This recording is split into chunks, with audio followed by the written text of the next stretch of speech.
சொல்லுங்க ஷாத் பாய். அலைக்கும் அஸ்ஸலாம் ஆரிஃப் பாய். இப்போ லேட்டஸ்ட்டாக ட்ரெண்டிங்கில் போயிட்டு இருக்கு I love Muhammad I love Muhammad சொல்லி அது என்ன விஷயம் சரியா புரியல. அதாவது ஆரிஃப் பாய், இப்போ போன 4ஆம் தேதி அதாவது கான்பூர் அப்படின்னு சொல்லி ஒரு இடத்துல முஸ்லீம்கள் ஒரு பேரணி போயிருக்காங்க. அதாவது மீலாடி நபி கொண்டாட்டத்தின் அடிப்படையில் நாங்கள் வந்து பேரணி போகிறோம் அப்படின்னு சொல்லிட்டு கையில் ஐ லவ் முகமது அப்படின்னு சொல்லிட்டு பதாகைகளை ஏந்தினவங்களாம் அந்த பேரணிக்கு போயிருக்காங்க. அப்போ அங்கே இருக்கக்கூடிய ஒரு சில சங்கி மக்கள்கள் என்ன பண்ணியிருக்காங்கன்னா, நீங்கள் எப்படி இந்த மாதிரி ஒரு பதாகைகளை ஏற்றுட்டு போகலாம், இது நம்ம இந்தியாவோட ஒருமைப்பாட்டை கெடுக்கக்கூடியதாக இருக்கு அப்படின்னு சொல்லிட்டு ஒரு சில பிரச்சனைகள் ஆயிருக்கு. இதன் அடிப்படையில் இஸ்லாமிய மக்கள் மேலே எஃப்ஐஆர் வரையும் பதிவு செஞ்சிருக்காங்க. ஏன்னா இப்போ நல்லா சிந்திச்சு பாருங்களேன், நீங்கள் ஐ லவ் மை டாடி அப்படின்னு சொல்றீங்க, உங்களை யாராவது கேள்வி கேட்க முடியுமா? அதே மாதிரி நான் ஐ லவ் மை முகமது, என்னுடைய நபியை நான் வந்து லவ் பண்றேன் அப்படின்னு சொல்றதுல எந்த ஒரு தப்பும் கிடையாது. இது வந்து அசாருதீன் ஓவைசின்னு சொல்லிட்டு எம்பி ஒருத்தர் இருக்காலே ஹைதராபாத்ல, அவருமே என்ன சொல்லியிருக்காங்கன்னா, ஐ லவ் முகமதுன்றது இந்தியன் கான்ஸ்டியூஷன்ல எந்த ஒரு பிரச்சனையும் இல்லையே, இதுக்கு நீங்க எதுக்கு எஃப்ஐஆர் போட்டீங்கன்னு அவரும் கேட்டது இது ஒரு கேள்விக்குறியா ஒரு பேச்சு பொருளா ஆனதை நம்ம பார்க்க முடியுது. நல்லா சிந்திச்சு பாருங்க, இஸ்லாமியரை பொறுத்த வரைக்கும் நபிகள் நாயகம் ஸல்லல்லாஹு அலைஹி வஸல்லம் எந்த அளவுக்கு விரும்புறாங்க. நபிகள் நாயகம் ஸல்லல்லாஹு அலைஹி வஸல்லம் நம்ம உயிரை விட, நம்ம செல்வத்தை விட, மக்கள் மனைவிகளை விட, பெற்றவர்களை விட அதிகமாக விரும்பக்கூடியவங்க யாரு? இஸ்லாமியர்கள் இருக்கக்கூடிய நம்ம. இதுல நீங்க இன்னும் ஒரு படி மேல போய் பாத்தீங்கன்னா, இஸ்லாமியர்கள் இருக்கக்கூடிய நம்ம முகமதுன்னு பேர் வச்ச மக்களின் எண்ணிக்கை என்ன தெரியுமா?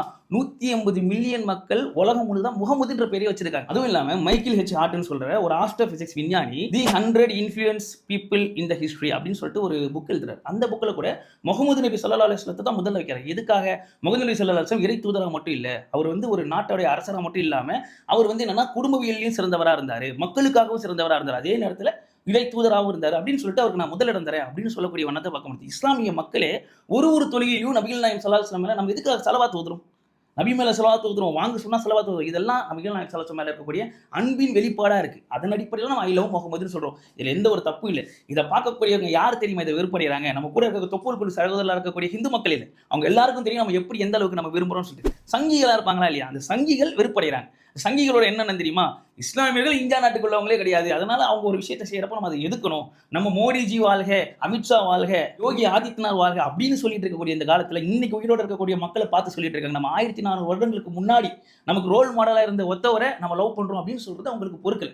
ஸோ இதுதான் ஓவரால் விஷயம். நீங்க நல்லா சிந்திச்சு பாருங்க, நாளைக்கு மோடியோ அமித்ஷாவோ யாரோ ஒருத்தவர் இந்த இஸ்லாத்தின் அடிப்படையை புரிஞ்சுக்கிட்டு நாளைக்கு அவங்களே நான் இஸ்லாம் பிடிச்சிருக்குன்னு சொல்லி இந்த மக்கள் கிட்ட சொல்லுங்களேன், இவங்க உடனே ஏத்துப்பாங்கன்னு நினைக்கிறீங்களா? அப்ப இவர்களை இந்த மக்கள் என்ன தெரியுமா சொல்லுவாங்க? ஆன்டி இந்தியன் ஒரு வார்த்தையை சொல்லுவாங்க.